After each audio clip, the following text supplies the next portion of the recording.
লোক টোককে কাজে লাগাই না, আমরা কাজে লাগাইছি।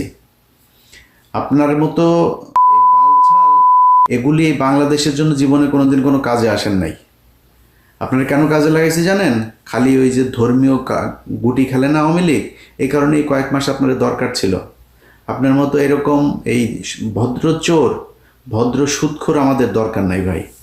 আপনি এই দেশটারে, এই বিপ্লবটারে ড্যাশ মাইরা তারপরে ছেড়ে দিয়েছেন। আমরা এইরকম দেশ চাই নাই। এই এই এই কয়টা দিন যদি নাকি আপনি মনে করেন যে ন্যূনতম একটা একটা শৃঙ্খলা, মানে কি হয় না যেটা আগে হতো না, মানে আগে হতো যেটা এমন কিছু আছে যে এটা এখন হচ্ছে না, কোনো কিছু ভালো হয়েছে, ঘুষ সুদ, কোনো মারামারি দখল চাঁদাবাজি সব কিছু হচ্ছে। আপনার মতো এরকম ভালো এক বালের রাষ্ট্রনায়ক দিয়ে আমার লাভটা কি? আপনি কি বাল ফলাইছেন?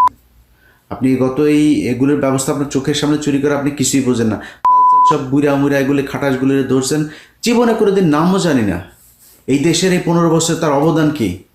আপনি সরানো না তাদেরকে। আপনি এই জন্য এসছেন এখানে।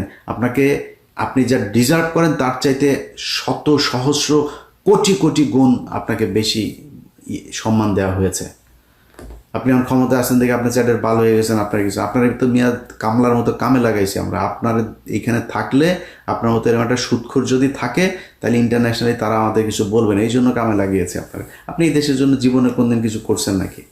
আপনি ওইখানকার বাল ঘুরেন, খালি সারা দুনিয়ায় গার্লফ্রেন্ড আর মদ নিয়ে ঘুরেন, দেশের কোনো কাজ করছেন? আপনি জীবনে কোনোদিন আজ পর্যন্ত কাজ করেছেন? কোনো কিছু করেন নাই। এখন সুযোগ পেয়েছেন, লুটপাট করে খাচ্ছেন। আপনার ওই যে ভাতিজা ভতিজা যা আছে সব চিনি তোরে ভাই। হ্যাঁ, আপনার এক অপূর্ব চোদনে থাকতে পারে না মানুষ। এর কাছ থেকে নেয়, ওর কাছ থেকে নেয়, এমন বিশাল বড় এক নেতা হয়ে গিয়েছে। তো আওয়ামী লীগের লোকজনের সাথে ঘুরে ঘুরে এখানে এই যে বিশ্বজিৎ টিশ্বজিৎ এগুলির সাথে ধান্দাবাজি করে, ব্যাংক থেকে আইনে এখানে এনে তারপরে টাকা করে, এই স্পন্সর করে। মেরিওটে করেছে, কয়েক লক্ষ ডলার খরচ করে তারপরে এখানে প্রোগ্রাম করেছে। কোনো মানুষজন নাই, খালি বাংলাদেশের বিভিন্ন ব্যাংক থেকে টাকা এনেছে। ধান্দাবাজি সবই হচ্ছে। এই দেশের কী উপকার হয়েছে? একটা সাধারণ মানুষের কী উপকার হয়েছে? যেই ছেলেগুলো মারা গিয়েছে তাদের তালিকা এখন পর্যন্ত করতে পারেন না এই সুদখোরি ইউনূস।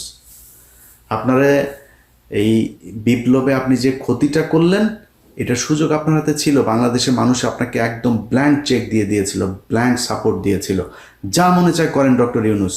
আপনি আপনার কিছু লোকজনের চুরির সুযোগ দেওয়া ছাড়া আপনি কোনো কিছু করেন নাই। এই জন্য এতগুলো মানুষ মারা যায় নাই। আমার পরিবার বাড়িতে থাকতে পারে নাই। ওই জেলার পুলিশ সুপার, অমুক বাহিনী হাজিরা দিতে দিতে শেষ, কেউ চাকরিও করতে পারে নাই। খোঁজ নিয়েছেন আমার পরিবারের লোকজনের সরকারি চাকরি গিয়েছে, সে চাকরি ফেরত পেয়েছে কিনা খোঁজ নিয়েছেন? এখন পর্যন্ত জেনেছেন? মামলা পর্যন্ত সরান নাই। আপনাদেরকে ছেড়ে দিব মনে করছেন, এইসব জেদ মনের ভিতরে নেই, চুপচাপ বসে আছে, অনেক সহনশীলতা দেখাচ্ছে।